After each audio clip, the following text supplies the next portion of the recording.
Atención, hay una noticia urgente. Señoras y señores. Tendencia a nivel global. Bienvenida, mil gracias por estar con nosotros hoy aquí en Blue Radio. Usted enfermo por el fútbol y los compañeros de seminario en retiros. Rezando rosario y yo.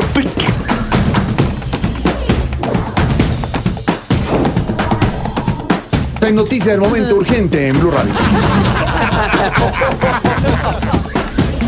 Blue, más que radio.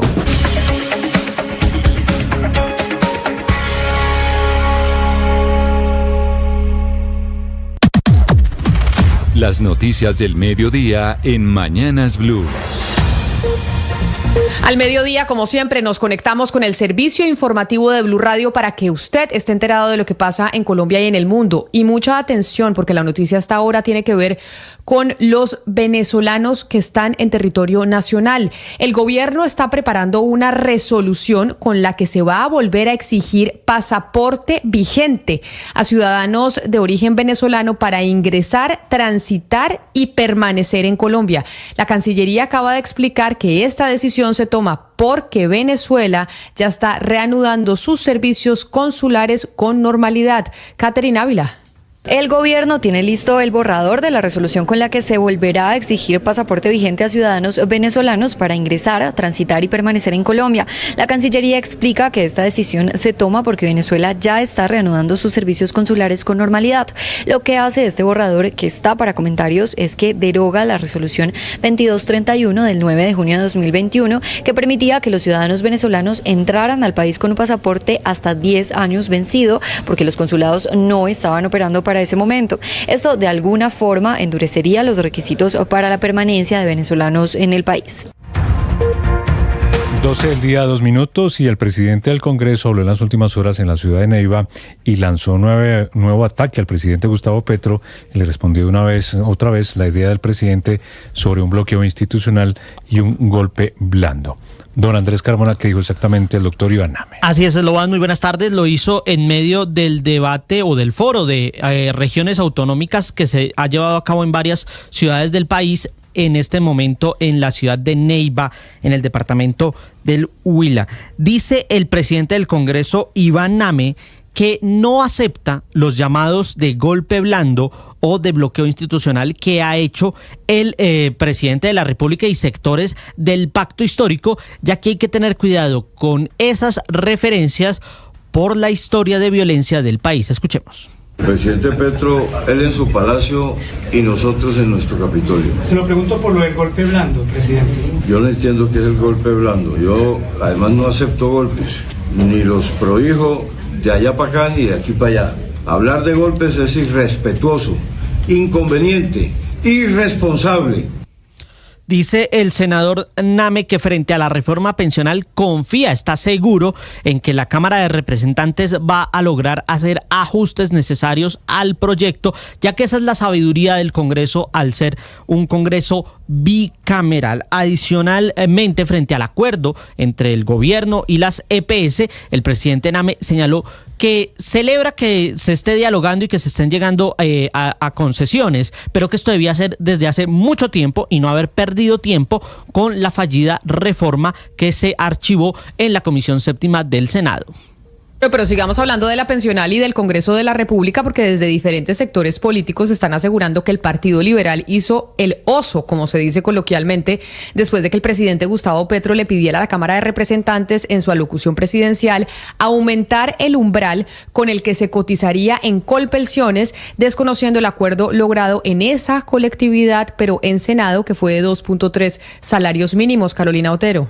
La polémica va porque ahora el presidente Gustavo Petro hace pocas horas afirmó que ahora busca que se le apunte al aumento del umbral a 4 salarios mínimos, lo que terminaría siendo más que la propuesta presentada desde el comienzo. Esto dijo el representante liberal Julián Peinado. Hicieron el gran oso nacional. No habían pasado 24 horas y ya el presidente de la República estaba anunciando la ruptura de los compromisos. Y el expresidente Álvaro Uribe, a través de su cuenta de X público, abro comillas, la culpa no es del tigre, la culpa es de aquel que lo creyó herbívoro porque le recibió unas lechugas, pero el tigre finalmente le arrancó la mano. Dicha frase se podría entender como una indirecta dentro de la discusión sobre el acuerdo que había entre los liberales y el presidente Gustavo Petro. La senadora Paloma Valencia también se pronunció señalando que el presidente Petro había hecho un acuerdo con el Partido Liberal y apenas ellos votaron, rompió el acuerdo. Y cambiamos de tema porque la Asociación Colombiana de Ingenieros dice que el esquema de premios y castigos del gobierno para fomentar el ahorro de electricidad va a terminar desmotivando a los usuarios porque lo que puede recibir es un descuento en su factura y puede ser un valor diminuto. Marcela Peña. Para la Asociación Colombiana de Ingenieros la conclusión es simple. Si todos nos ponemos la camiseta con el ahorro de electricidad, se van a cobrar pocas penalidades por desperdicio. Y si se cobran pocas penalidades por desperdicio, pues la plata que se reparte entre los ahorradores va a ser pequeña y el beneficio para ellos podría ser casi nulo, lo que podría terminar convirtiendo este esquema de incentivos en una decepción y en un desestímulo a quienes necesitan cambiar hábitos para ahorrar electricidad. Además, los ingenieros advierten que el esquema no consideró la diferencia entre las zonas cálidas y las zonas frías del país, porque son las zonas cálidas aquellas donde el consumo de energía está creciendo más rápido en el fenómeno del Niño, mientras que las zonas frías hoy tienen una capacidad mucho más limitada de ahorrar electricidad.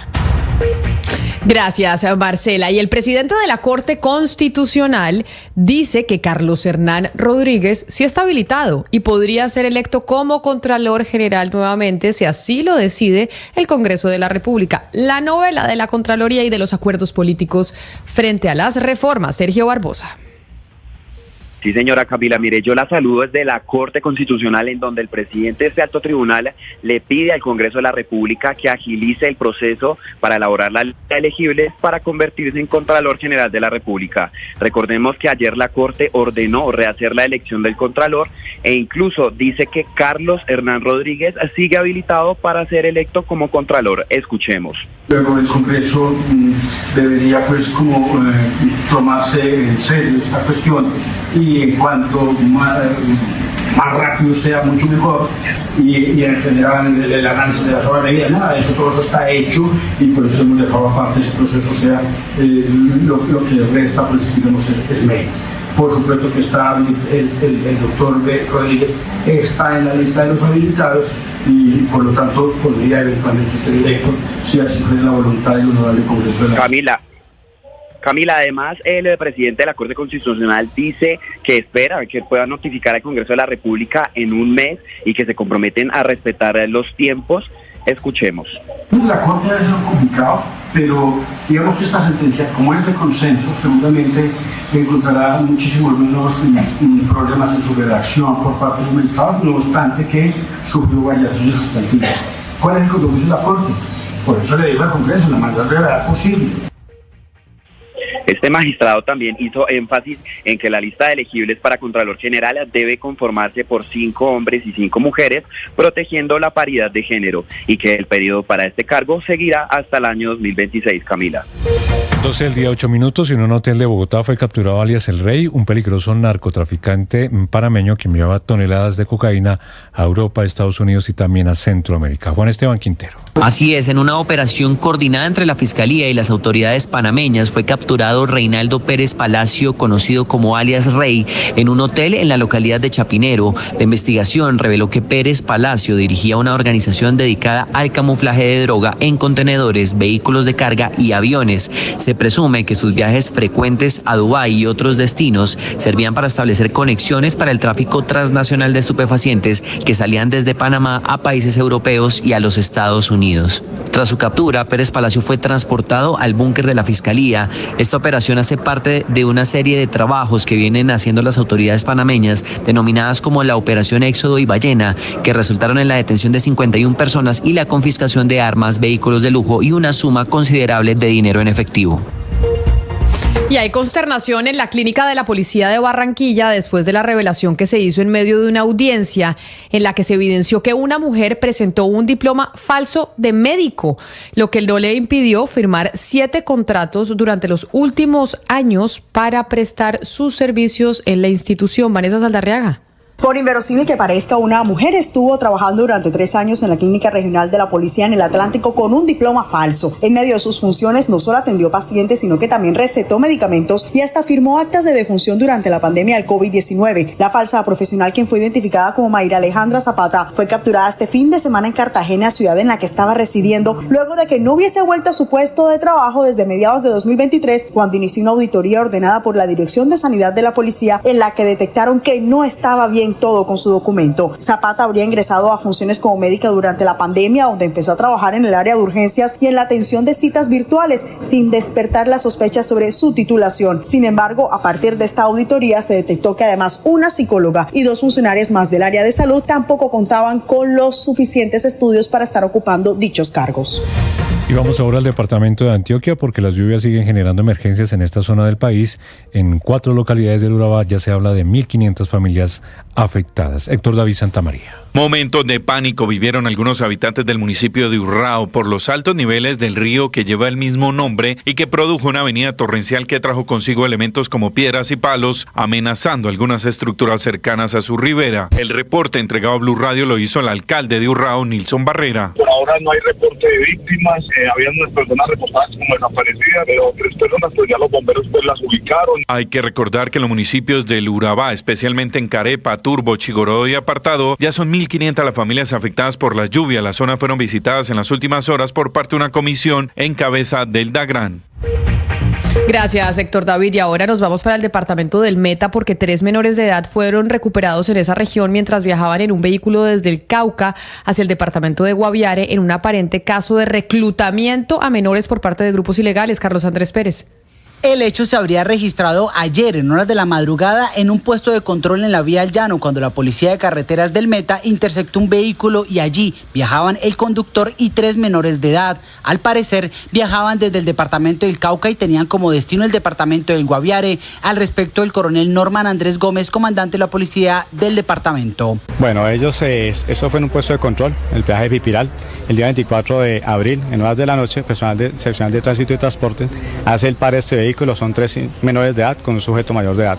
Vienen de Timbío Cao, que van hacia el departamento del Guaviare. Esto es materia de investigación en este momento. No tenemos la plena certeza de esto. Probablemente se puede acercar o asimilar a un caso de reclutamiento de menores. Los menores de edad fueron dejados a disposición de Bienestar Familiar y las autoridades investigan si se trataría de un caso de reclutamiento a menores por parte de grupos armados ilegales que delinquen en la zona. La noticia internacional.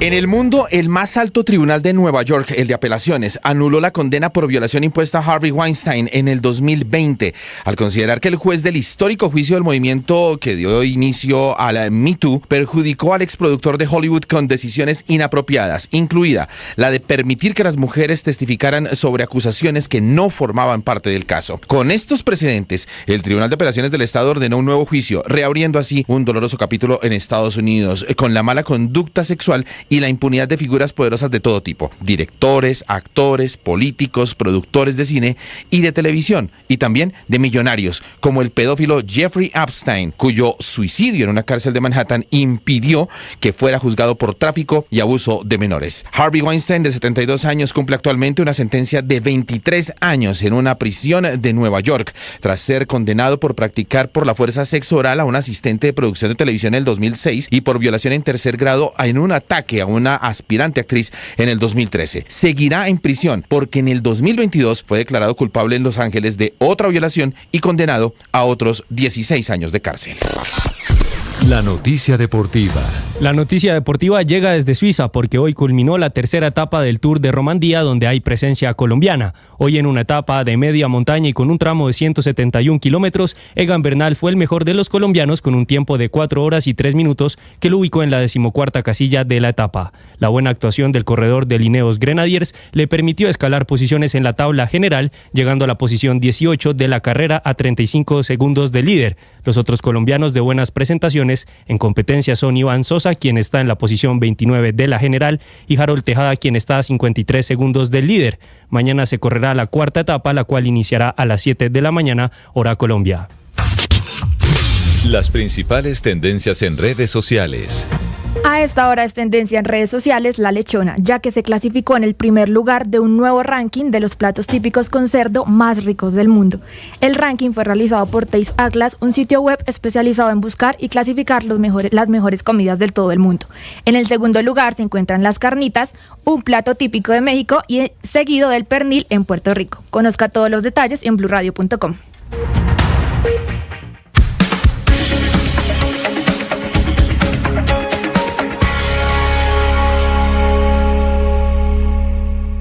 Llega el mediodía y en Mañanas Blue continúa el análisis y el debate.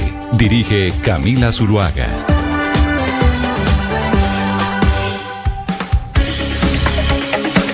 A las 12 del día, 15 minutos, les damos la bienvenida a quienes estaban en sus noticieros locales, a quienes están en Medellín, en Cali, en Barranquilla, en Bucaramanga. Nuevamente están conectados con la emisión central de Mañanas Blue. Nuestro compañero Sebastián Nora, que ya está aquí de regreso en la mesa de trabajo, estuvo, como se los hemos mostrado, en recorrido por el Caribe colombiano, buscando las historias de aquellos que están viviendo un drama social importante por cuenta del precio de la energía. Así que Sebastián hoy está en una nueva región del Caribe y a ver, Sebastián, ¿a dónde se fue?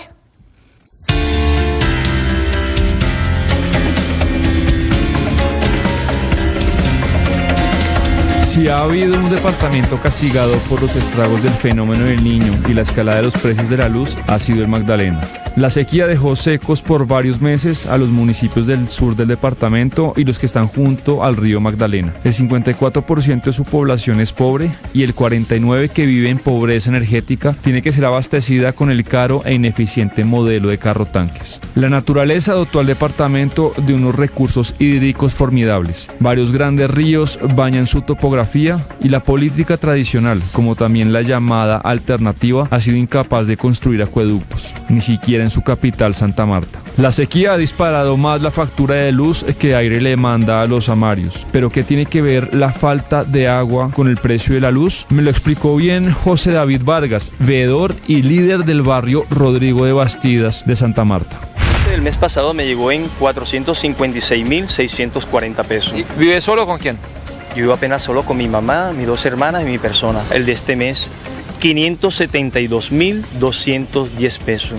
Un incremento casi de 100.000 pesos y teniendo los mismos aparatos. ¿Y por qué sube 130.000 pesos? Yo creo que es por el fenómeno que no tenemos agua en Santa Marta ni en el barrio. Entonces, ¿qué pasa? Cuando no está deficiente el servicio del agua, lo que hacemos es que conectamos la motobomba para extraer desde los tubos madre, los tubos principales, para poder echar a la alberca principal. Y de la alberca tenemos que subir al tanque elevado. Ese es un proceso que gasta mucho tiempo, unas 3-4 horas diarias, y eso nos alza el recibo de la luz. Entonces nos sale costoso el recibo de la luz y tras de eso tenemos que pagar el recibo del agua que no nos llega. Y ahora el agua no es potable. O sea que también nos toca ir a las tiendas o a los vendedores ambulantes a comprarle ya sea el botellón o agua empacada.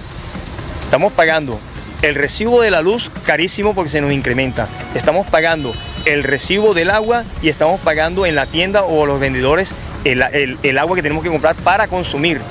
Y aquellas personas que no logran coger con la motomba tienen que comprarle agua a los carrotanques o a los carretilleros.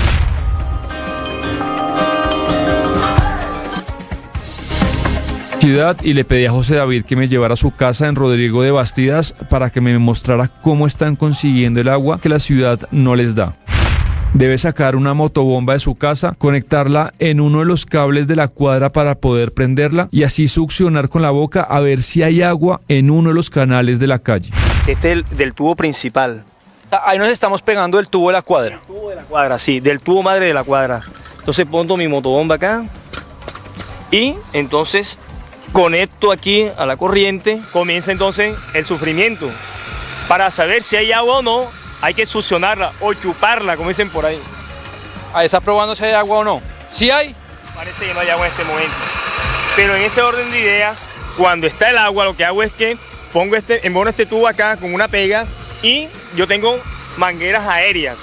A la alberca de la casa. Que va a llevar las tuberías por acá y eso viaja a tu casa. A mi casa acá. La motobomba lleva el agua de la calle por un tubo a una alberca pequeña que está en el patio de su casa. Ahí se llena y guarda el agua. Después debe usar una segunda motobomba para subir esa agua al segundo piso de su casa a un tanque que almacena el agua que su familia podrá consumir. Y me está llenando este tanque de aquí.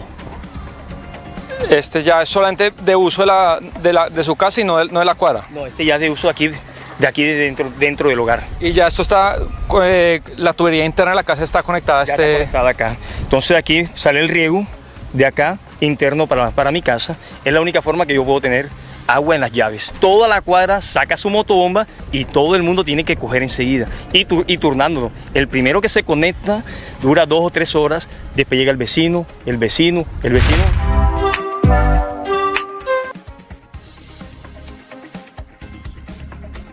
Dado el sector empresarial, la angustia también es muy grande. Con estos costos de energía es imposible ser competitivos. Hoteles y restaurantes deben trasladar a precios a los clientes las mortales facturas. ¿Se han preguntado ustedes por qué en Santa Marta y en otras ciudades de la costa es tan costoso el pescado, teniendo la materia prima en sus narices? Pues esto dice don Juan David Rodríguez, dueño del restaurante Mercados Regionales en el Parque de los Novios. Acá cortan la energía porque sí y porque no, nos pueden, sin avisar, nos pueden dejar un día o día y medio. ¿Y qué pasa? ¿Cómo nos afecta? Obviamente en la cadena de refrigeración de los alimentos, en la prestación de un servicio de energía. Entonces, desde que ya arranca la cadena de frío, ya viene un costo, un sobrecosto. Pero no solo eso, llega el momento de que llega acá la cadena de refrigeración y si se va la luz, tenemos que empezar a colocar todos los planes, el plan B y el plan C. Todo es fresco, todo lo conservamos, todo lo preparamos, no tenemos nada prefabricado ni prelisto, acá todo lo hacemos desde cero, toda la preparación. ¿En cuánto le está llegando la factura de la luz en un mes promedio? Porque yo entiendo que de pronto en diciembre se dispara, pero un mes promedio, ¿en cuánto está llegando? Pues mire, mes promedio está más o menos, llegamos a alcanzar a 4.400.000 pesos, que yo estoy ya superando el 70% del valor del arriendo. Salí del Parque de los Novios y me fui a la alcaldía donde me recibió el alcalde Carlos Pinedo. Nosotros tenemos un problema trascendental en la ciudad de Santa Marta. Y lo digo trascendental porque es un problema que viene desde hace muchísimos años. Se suponía que en el gobierno de nuestro presidente Duque íbamos a tener la solución, pero efectivamente cuando se presentó el problema con Electricaribe, que veníamos con el problema Electricaribe, efectivamente es peor la cura que la enfermedad. Esa es la gran realidad que ha pasado en la ciudad de Santa Marta, como es la gran realidad de todo el Caribe colombiano. Nosotros tenemos, además de que el servicio es malo, obviamente tenemos un problema de acueducto muy duro. De pronto tú dirás, ¿y qué tiene que ver el acueducto con la energía? Porque nosotros necesitamos motobombas constantes. Obvio, se incrementa mucho más porque estamos utilizando mucho más el servicio de energía, por el servicio de motobomba que es en todo el distrito de Santa Marta. Pero además de eso, la problemática de aire nos está generando la mayor inseguridad y la mayor alteración de orden público en todo el distrito de Santa Marta. El subsidio de subsistencia que hoy es repartido en todo el país, no se puede mirar lo mismo que sucede en Pasto, lo mismo que sucede en otras ciudades, que lo que sucede en Santa Marta, que lo que sucede en Barranquilla, o lo que sucede en Cartagena, o lo que sucede en todo el Caribe. Porque efectivamente nosotros, un aire acondicionado, unos abanicos, no es un tema no es un lujo, es un problema de salud. Y al final del día la conclusión, o se paga luz o se come, y eso es lo que está sucediendo en todo el Caribe. Eso es lo que está sucediendo con nuestra gente. Termina así este día por el departamento del Magdalena. Síganos acompañando mañana desde el departamento de La Guajira. Mañana nos vamos a otro departamento precisamente de la costa Caribe para ver la situación que están viviendo muchos colombianos con el precio de la energía. Allá está, o hizo nuestro compañero Sebastián Nora este recorrido. Por lo pronto yo les había anunciado que íbamos a tener comunicación con el embajador de Colombia en el Reino Unido, el excongresista, el ex senador Roy Barreras, pero que hoy es embajador en ese país. ¿Por qué? Porque vamos a hablar con el embajador Roy Barreras porque hubo una ronda interesante en el Reino Unido para lograr inversión en Colombia y allá estuvo el ministro de Hacienda Ricardo Bonilla, pasó mucha gente para ver qué se lograba entre ambas naciones y por eso me place saludarlo, embajador Barreras, sobre esto que lograron esta semana que se termina, y es qué fue o cuáles fueron los resultados de ese Investment Roadshow que ustedes armaron para Colombia y el Reino Unido. Bienvenido a Mañanas Blue. Gracias, Camila, buenas tardes. Bueno, buenos días allá en Colombia, y no se preocupe por la equivocación, que después de una docena de años como senador, hasta mis hijos me siguen diciendo así. Pero bueno, quiero contarle buenas noticias. Tuvimos 2 días de intenso trabajo en el Colombia Investment Roadshow aquí en Londres. 200 fondos de inversión británicos, banqueros, financieros, empresarios británicos se encontraron con 4 ministerios, 2 ministros, el ministro de Hacienda, Ricardo Bonilla, el ministro de Comercio Exterior, Germán Umaña, la viceministra de Infraestructura y la viceministra de Minas, 6 agencias del Estado, la Agencia Nacional de Hidrocarburos, Ecopetrol, el Banco Agrario, la UIAF, en fin, compartiendo con los británicos y con el ministro del Tesoro británico y otros ministros, también el de Minas y también el de Infraestructura, cómo Colombia hoy es el centro de América Latina, el centro de las oportunidades, es lo que aquí se llama un hub, un centro de distribución para todo el continente. Colombia a veces, Camila, con tantas dificultades y polarización y ruido y noticias dolorosas, se nos olvida mirar en dónde estamos. Estamos en el centro del continente, que es la esperanza de expansión económica y comercial de Europa y del Reino Unido.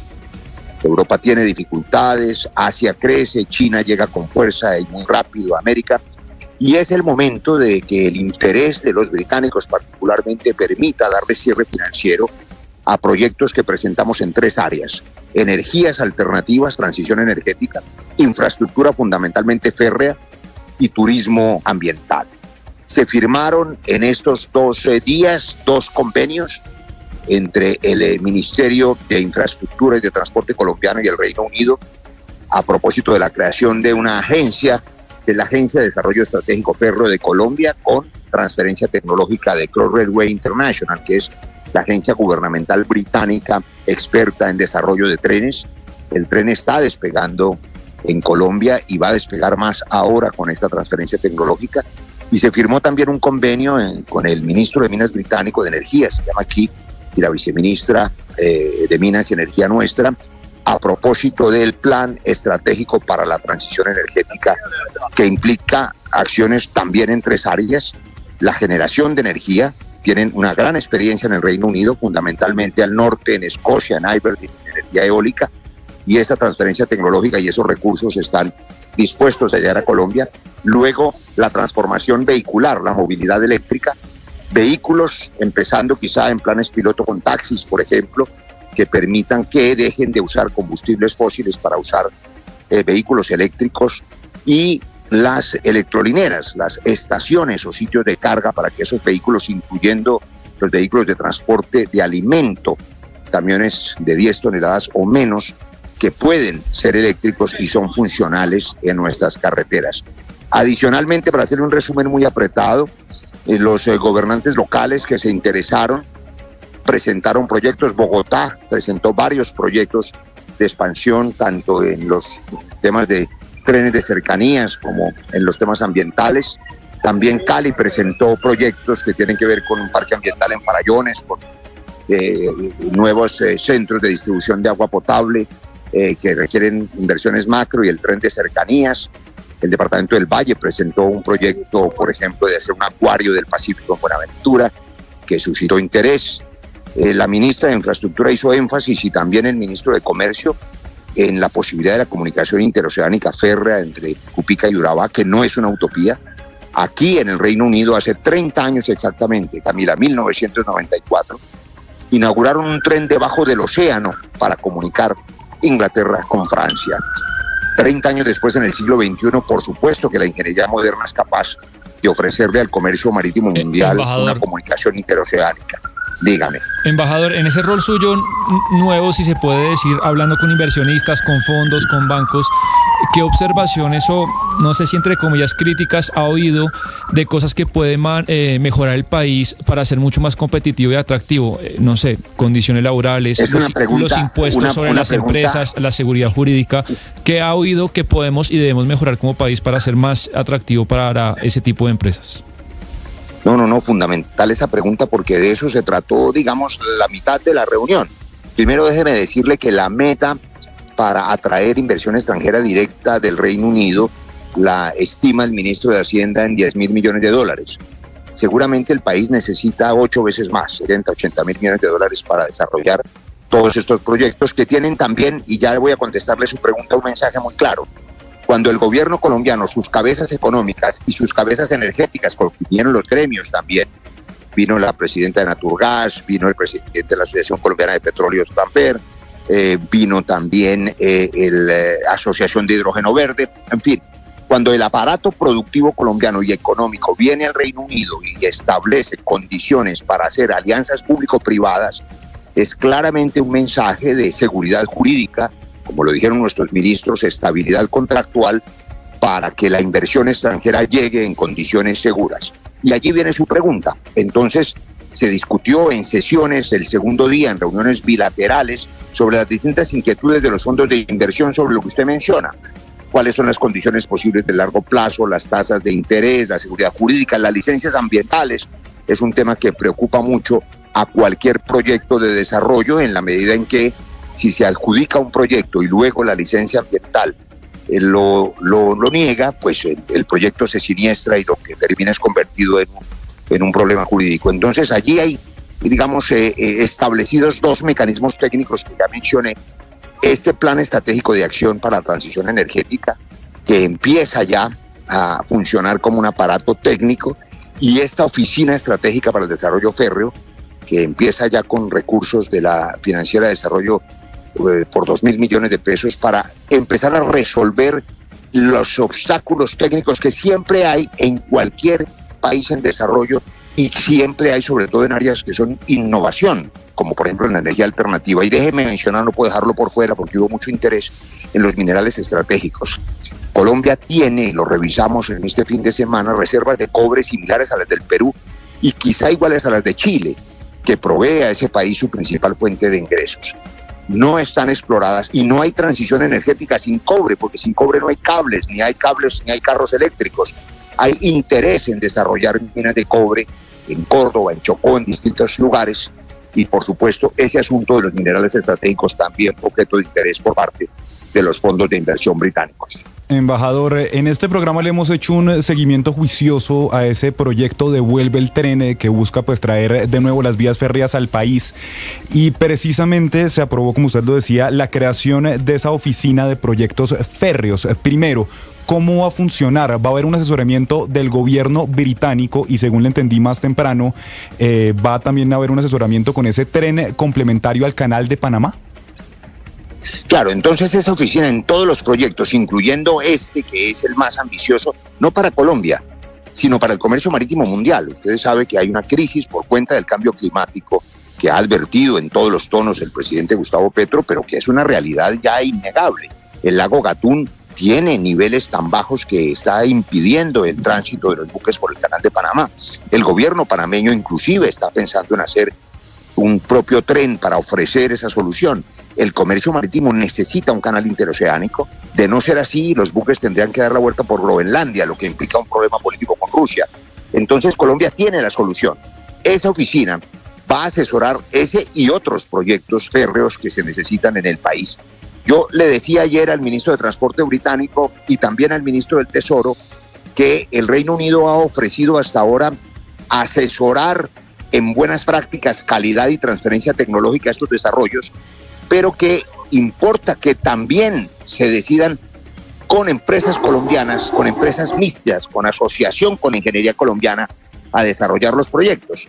Ahora, bien estructurados y bien diseñados, a los colombianos nos interesa que los hagan los alemanes o los franceses o los chinos, los que lo hagan, pero que lo hagan. Necesitamos desarrollar el país siempre y cuando, y esta fue otra condición que se conversó, por ejemplo, con la industria farmacéutica, es que hubo, digamos, muchas sesiones paralelas, porque teníamos 6 salones simultáneos de trabajo, pero una condición que el ministro Germán Umaña expresó con claridad es que cualquier transferencia tecnológica e inversión extranjera debe implicar una relación con industria colombiana, para que no ocurra que las empresas sean solamente sucursales de sus casas matrices en sus países, extraen riqueza de Colombia y las divisas se van al exterior. Necesitamos generar capital en Colombia y para eso una condición es la asociatividad con la ingeniería o las empresas colombianas en Embajador, las áreas.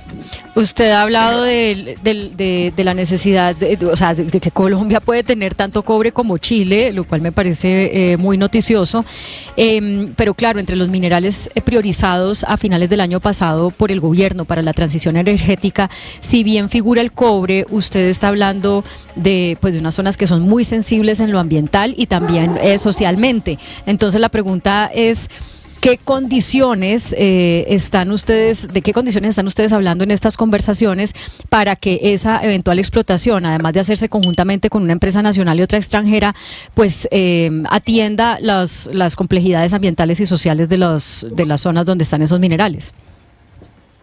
Ese es el gran dilema, digamos, que enfrenta cualquier país y que enfrenta la humanidad ahora, ni más ni menos con el riesgo del cambio climático y la inevitable transición energética, porque cualquier intervención, no hay una sola que no genere alguna afectación ambiental nueva.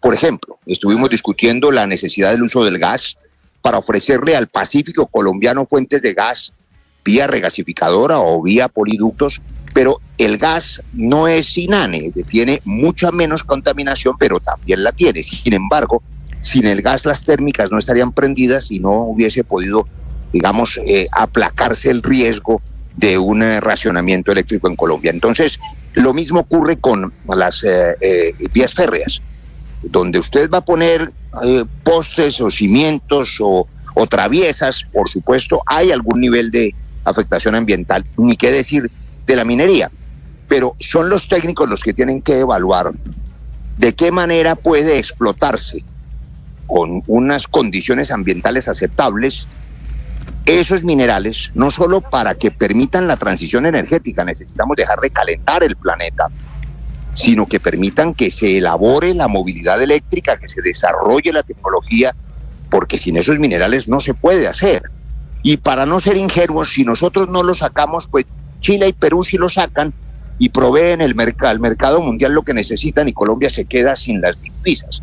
De manera que para eso esta oficina técnica que va a estar en contacto desarrollándose con el ETAP, que es la sigla en inglés de ese Plan Estratégico de Transición Energética, tiene la tarea de construir condiciones sustentables, condiciones aceptables, técnicas para hacer propuestas de manera que los proyectos logren salvar las licencias ambientales. Pero yo creo que tenemos que tener ahí un criterio práctico, un criterio de protección de la vida silvestre, de la biodiversidad, la riqueza nuestra, pero sin sacrificar ni la transición energética, ni el desarrollo del país, ni la generación de empleo, porque tenemos que crecer económicamente para que Colombia toda pueda salir adelante, incluyendo los colombianos más vulnerables que necesitan trabajo, que es el mejor subsidio que existe, el trabajo. Embajador Barreras, hay cierta insatisfacción sobre el funcionamiento del consulado en Londres. Recordemos que el consulado de Colombia en Londres, recordemos que en noviembre del año pasado el Consejo de Estado anuló el nombramiento de Marisol Rojas Izquierdo y después pues otra persona llegó. Y le cuento, pues le digo sobre quejas del funcionamiento de la embajada en Londres, donde hay, por ejemplo, estudiantes o personas, ciudadanos mayores de edad residentes en la Gran Bretaña, que dicen que son muy lentos, que no hay eficiencia, no hay diligencia en la atención a los ciudadanos colombianos, y a veces ni siquiera hay respuesta. Le quisiera preguntar qué pasa con la embajada y por qué se están dando, pese a que hay un canal de quejas y respuestas, pero de quejas y preguntas, pero a veces ni siquiera contestan ahí. Bueno, gracias por esa información, que es la primera vez que la recibo, pero le cuento esto. Primero, algunas precisiones. Es cierto, el Consejo de Estado declaró la nulidad del nombramiento de Marisol Rojas, que fuera el jefe de prensa y parte del equipo de comunicaciones de la campaña del presidente Petro, una persona conocida, por supuesto, por los equipos de gobierno. Pero no quedó huérfano el consulado. El viernes pasado, y voy a enviarle, por supuesto, incluso en mi Twitter hubo un acto muy conmovedor de centenares de colombianos en un homenaje a Marisol Rojas, porque según sus palabras era la primera vez, algunos colombianos llevan 25 o 30 años aquí, que tenían un consulado de puertas abiertas. Marisol Rojas organizó, aunque es trabajo del consulado, como usted sabe, no de la embajada, y los méritos son de ella, y más faltaba, pero organizó las comunidades de la diáspora colombiana por madres cabeza de hogar, por emprendedores. Tiene un trabajo bellísimo de madres con niños con discapacidad y particularmente autistas.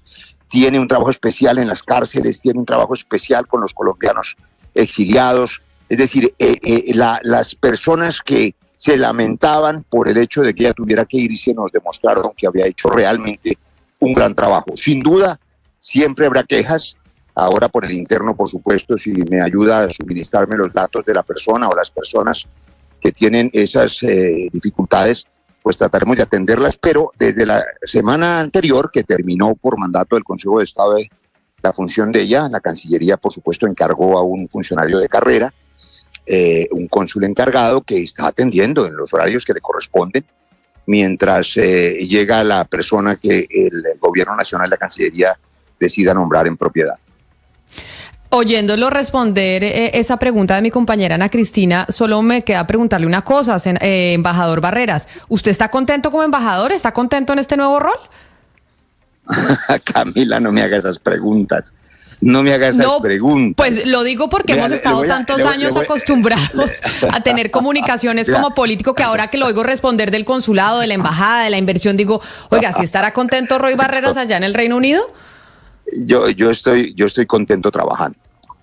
Estoy contento trabajando. Usted me lo comprende bien, porque usted, que es una profesional colombiana muy meritoria, ha trabajado en distintos medios y cada vez que asume una responsabilidad lo hace apasionadamente. Y yo lo hago así, de manera que yo soy feliz trabajando.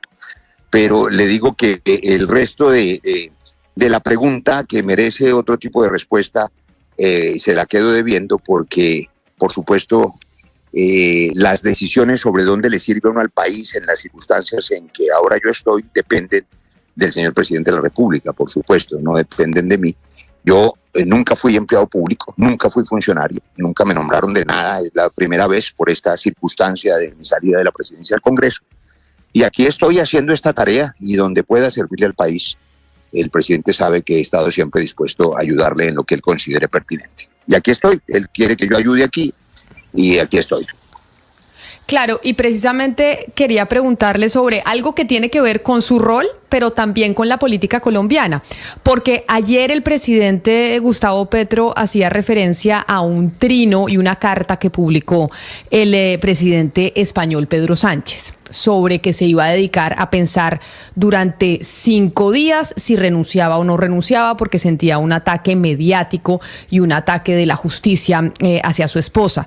Y el presidente Gustavo Petro respaldó a través de su Twitter al presidente español Pedro Sánchez, diciendo que eso es lo que están buscando en diferentes partes del mundo, incluida Colombia, en donde se quiere evitar el cambio.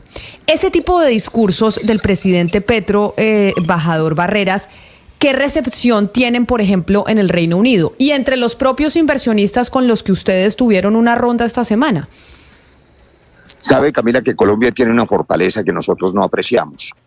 Como bien se sabe, el modelo político español que suscitó esta comunicación del presidente Pedro Sánchez y el británico son modelos parlamentarios diferentes, donde cuando se pierden las mayorías debe convocarse a elecciones y elegir un nuevo presidente o primer ministro, según sea el país. Aquí mismo, en el Reino Unido, hay una gran inestabilidad política. Le cuento una anécdota. 5 días antes de este Colombia Investment Roadshow que convoqué, el ministro de Minas británico fue reemplazado sorpresivamente, porque están en ambiente electoral y las encuestas muestran que es probable que los conservadores pierdan frente a los laboristas. Entonces hay inestabilidad política. En Colombia no tenemos esa inestabilidad en la medida en que el régimen presidencial es de 4 años y yo puedo tener la certeza, y quisiera compartirla de manera fraterna con los colombianos, que el presidente gobernará hasta el año 2026, ni un día menos, y lo que le sirve al país es que ese gobierno salga bien librado, ayudando a todos a construir puentes, a limar asperezas, a disminuir el ruido. Hay mucho ruido en Colombia, mucha polarización, y el ruido no sirve. Lo que sirve son los hechos, lo que sirve es el trabajo. El ruido lo que hace es generar incertidumbre, y la incertidumbre espanta los negocios, la incertidumbre genera temor en la sociedad, la incertidumbre polariza aún más, y los colombianos somos una patria y hay que gobernar para todos y hay que salir adelante juntos. A propósito, doctor Roy Barreras, del ruido, de la polarización y de la inestabilidad política, ¿a usted le suena o no le suena la idea de una constituyente? Pues usted sabe que mi condición diplomática me impide opinar sobre asuntos tan profundos que también son decisiones del jefe del Estado en las opciones constitucionales que tiene de utilizar o no las formas de democracia directa, de convocar a los ciudadanos a referendos, a plebiscitos, en fin. Mi experiencia personal, que es lo que puedo ofrecerle porque ya es conocida, es que no sale bien el mecanismo plebiscitario. No salió bien en La Paz, en Colombia. Consideramos imposible que Colombia votara en contra de la paz, pero pasó lo que ocurrió por cuenta de informaciones falsas, de fakes. Dijeron que los niños iban a volver gays. Ustedes recuerdan que había una ley Roy Barreras que le iba a quitar la pensión a los jubilados para dársela a los guerrilleros. Todo eso caló en su momento siendo totalmente falso, como por supuesto se comprobó, y perdimos. La paz fue derrotada. Aquí en el Reino Unido, el Brexit, que todos reconocen fue el peor error político que ha cometido este Reino Unido, también fue obtenido con resultados, informaciones falsas, y los aisló de Europa y los tiene hoy en una crisis económica y en una crisis de crecimiento económico complicada. De manera que a mí me parece que esas decisiones... Claro, yo entiendo, son muy complejas. Embajador, su respuesta es que usted no puede hablar por su condición de embajador y lo entiendo perfectamente. Pero creo que la pregunta de mi compañero Hugo Mario va muy conectada con lo que yo le estaba diciendo, y es esa seguridad jurídica y esa seguridad que puede ofrecer Colombia a los inversionistas internacionales. Y es cuando se habla de una constituyente, cuando constantemente se está diciendo acá tenemos que cambiar un poco las reglas porque las que tenemos hoy pues no se están cumpliendo ni favorecen a la mayoría de los colombianos. ¿Qué percepción se tiene en el exterior? O sea, ¿o qué seguridad jurídica podemos estar ofreciendo, y si la ofrecemos, cuando estamos hablando de posiblemente modificar la Constitución? Nosotros le ofrecimos esa seguridad jurídica en este intercambio con los fondos de inversión británicos, recordando, por ejemplo, que Colombia tiene suscritos acuerdos de comercio internacional, acuerdos con la Organización Mundial de Comercio, con los Estados Unidos, con Europa, con el Japón, en fin. Nosotros tenemos acuerdos internacionales que siempre se han cumplido. Colombia jamás ha dejado de pagar sus deudas, por ejemplo. Colombia acaba de colocar $1.700 millones en bonos en minutos, me decía el vicepresidente global del Banco Santander, y hubo apetito por 8 veces más de bonos colombianos. Es decir, afuera se aprecian las oportunidades que tiene Colombia, la seriedad económica de Colombia, que cumple y honra sus compromisos, y se entiende, por supuesto, que hay un gobierno con régimen presidencial que tiene, como en muchos países, discusiones políticas a veces exageradas. Está pasando en los Estados Unidos. La polarización en los Estados Unidos también es crítica e incluso pone en riesgo la democracia. En ocasiones ha ocurrido en ese país, pero aquí hay un régimen presidencial, 4 años fijos, aquí hay instituciones sólidas que funcionan, aquí hay gremios económicos que también son instituciones, empresas y empresarios que se construyen a lo largo de décadas.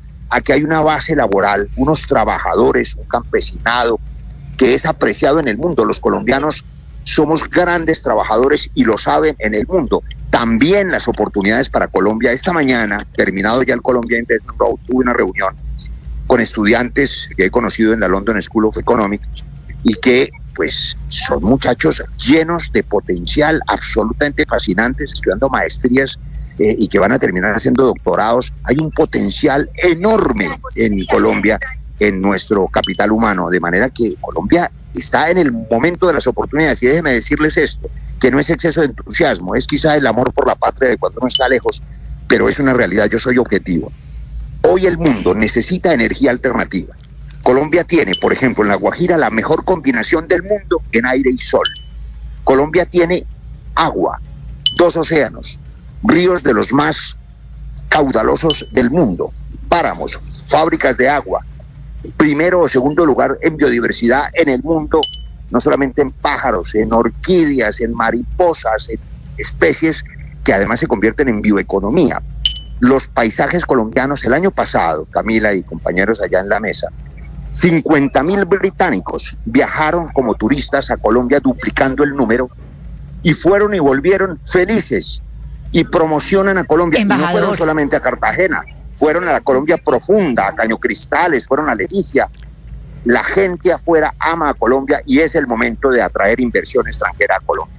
Embajador Barreras, una de las banderas suyas en los últimos años, y que ha sido un ferviente defensor de la paz, usted fue definitivo en el proceso de La Habana, y ahora pues el presidente Gustavo Petro tiene como una de sus estandartes pues la paz total, y le quiero preguntar precisamente por eso, por su trabajo como embajador en el Reino Unido y las alianzas o la búsqueda de apoyo a la paz total. Hay académicos con los que usted ha trabajado ya y que están en el estudio de la paz en Colombia. Le menciono, por ejemplo, a la antropóloga Gwen Burnjade, que ya ha estudiado muy bien Urabá. Usted tiene muy buenos contactos. ¿Está usted haciendo un trabajo por la paz total también desde la embajada en Gran Bretaña, en el Reino Unido?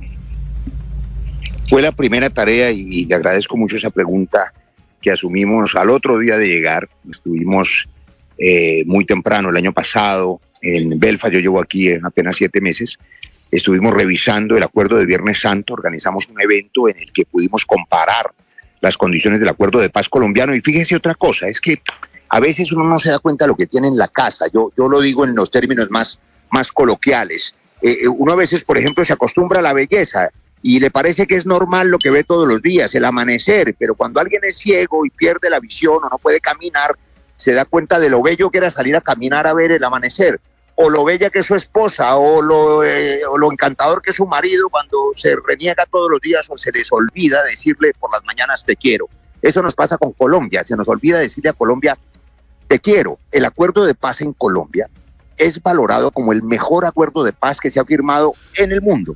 Por ejemplo, es el primer acuerdo de paz, lo recordábamos en Belfast, con los firmantes del acuerdo del Viernes Santo, que tiene un enfoque de género. En el acuerdo del Viernes Santo y en los demás acuerdos de paz del mundo nunca se pensó en la mujer, ni en las condiciones especiales de las mujeres víctimas principales del conflicto, madres, viudas, ellas mismas víctimas de la violencia.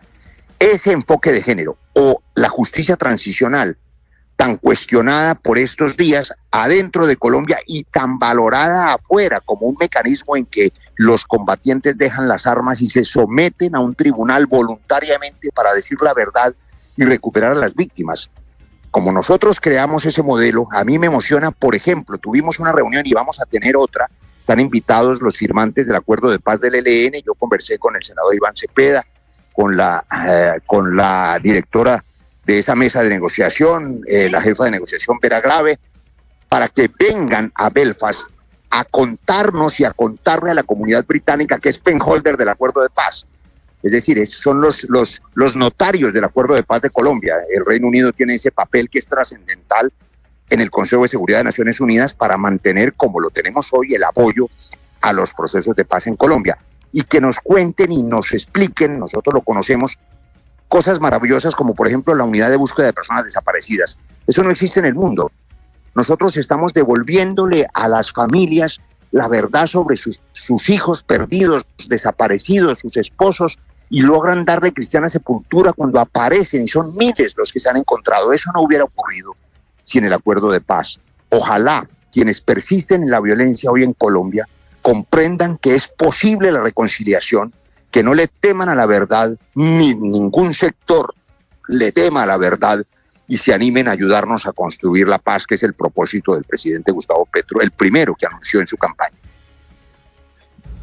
Pero, embajador, en ese sentido, ¿hay ya anuncios o tenemos alguna forma, digamos, de cooperación que se comprometa con la paz total de la misma manera que hubo compromiso con La Habana? ¿Hay algún, digamos, acuerdo ya listo que nos diga va a haber un aporte certero o estamos o eso todavía no se ha hablado? Es decir, no hay esa certeza que vamos a tener, por ejemplo, no sé, apoyo económico, seguimiento para la paz total.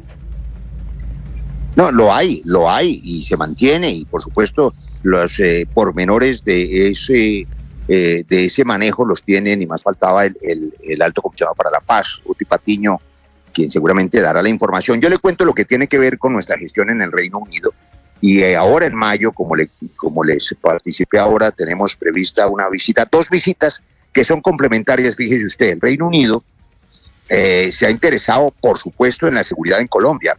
Viene el director de la policía, el general Salamanca, a una agenda muy nutrida para revisar temas de inteligencia. Déjeme, le doy solamente un dato que estamos impulsando aquí, entre otras cosas también con el sector privado. En Londres hay 700.000 cámaras de seguridad para una ciudad que es más o menos del tamaño de Bogotá, un poco más grande. Me decía el alcalde Galán aquí en Londres que probablemente no hay 7.000 o 8.000 cámaras en Bogotá, y quizá la mitad no funcionan. La proporción es impresionante, es decir, 700.000 cámaras de seguridad hacen que la gente que vive aquí en esta ciudad sabe que está segura y puede caminar por la madrugada, nadie la asalta, nadie le roba el celular. Hay seguridad porque se percibe la seguridad, para poner solo el ejemplo de la transferencia tecnológica.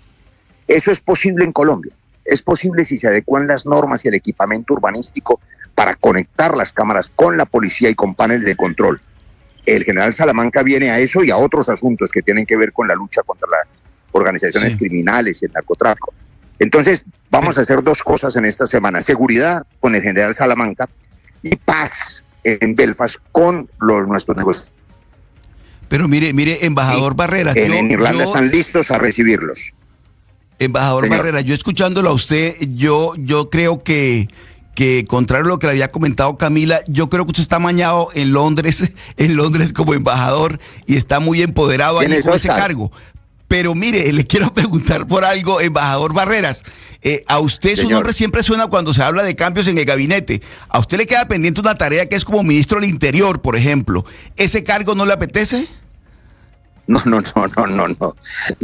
El ministro Velasco acaba de lograr la concertación en la reforma pensional en el Senado. Es un logro que no solamente es aprobar una reforma que Colombia necesita. Yo creo que la reforma pensional, fíjese, no es mi tema, pero lo dije hace unos días en mi conferencia en Naturgas, en el gremio del gas en Cartagena. En ese momento, usted recuerda, se había levantado una sesión en el Senado, se había dilatado la aprobación, la discusión en la plenaria. Yo dije, mire, la reforma pensional es quizá la más concertada que hay en Colombia. Todo el mundo sabe que se necesita esa reforma, que hay que hacer un sistema de pilares, que hay 8 millones de colombianos, 8 millones, que muchos hoy en Blue hasta ahora, que no tienen ninguna esperanza de pensión, y 3 millones de esos en la pobreza. Todo el mundo estaba de acuerdo en que había que hacerlo. Había una oportunidad de demostrar además, que es lo que quiero resaltar, que sí se puede aprobar normas de manera concertada, dialogada, convenida, y encontrar moderación en las propuestas que puedan recoger a todos los sectores. Y eso fue lo que se aprobó en la reforma pensional, con el liderazgo sin duda del ministro Velasco, de manera que yo creo que a veces vemos más el punto negro en el paisaje que lo que está verdaderamente ocurriendo, y esa fue una buena noticia. Yo, como decía un expresidente hace algunos años, aquí estoy y aquí me quedo mientras el presidente diga. No, lo que pasa es que, Óscar, a él le interesa más el Ministerio de la Defensa. Usted se equivocó, fue de ministerio. Usted tal vez lo ve más en Interior, pero tal vez al embajador Barreras le interesa más es el ministro de Defensa. No lo ve hablando tanto de la paz total y de la importancia de esos temas, ¿o no, embajador? No, Camila, aquí el Ministerio de Defensa de aquí, que es el único del que puedo hablar, tiene grandes problemas con el tema de Ucrania, con el tema de Palestina, que es una tragedia que no se ha resuelto. Y una cosa que sabe que nos toca a todos, Camila, y a veces nos parece que estuviéramos aislados de lo que ocurre en el planeta. La semana pasada, yo que opino poco de esos asuntos porque no me corresponde, verdaderamente me angustié como padre de familia cuando hubo esta escalada entre Irán e Israel que implicó primero el ataque al consulado en el Líbano, luego la reacción con estos drones de Irán y luego la reacción de Israel en un bombardeo. Porque empezaba a escalarse un conflicto y cuando usted mezcla posiciones, digamos, con dirigentes ególatras de lado y lado, con fundamentalismos a veces religiosos y además en la mitad arsenales y bombas nucleares y armas de destrucción masiva, ese cóctel tiene que pararse y por eso digamos que todos los países del mundo, y en eso la Cancillería ha sido muy activa, la Cancillería colombiana y el canciller Murillo, ha exigido a los demás países expresarse para exigir que no se escale ese conflicto y se encuentre una solución definitivamente y pare la tragedia de Palestina. De manera que aquí el secretario de Defensa está muy ocupado, de ese sí le puedo hablar. Allá en Colombia hay un muy buen ministro de Defensa, el Iván Velázquez es, primero que todo, Camila, todo el mundo lo reconoce, es un hombre honesto, es un hombre valiente que se enfrentó a la parapolítica prácticamente solo durante años y está haciendo un gran trabajo. Merece todo nuestro respeto y reconocimiento. Pues, embajador Barreras, muchas gracias por atendernos. Felicitaciones por esa ronda allá en el Reino Unido. Y pues a ver cuándo lo volvemos a tener por acá en Colombia. Un saludo especial. Voy de vacaciones y los saludo cuando me toque. Un saludo a tus oyentes y a todos. Gracias. Un amable. Chao. Un saludo. Nosotros así llegamos al final de esta emisión de Mañanas Blue. Ya llegamos a la 1:00 p.m. Llegan nuestros compañeros de Meridiano Blue que vienen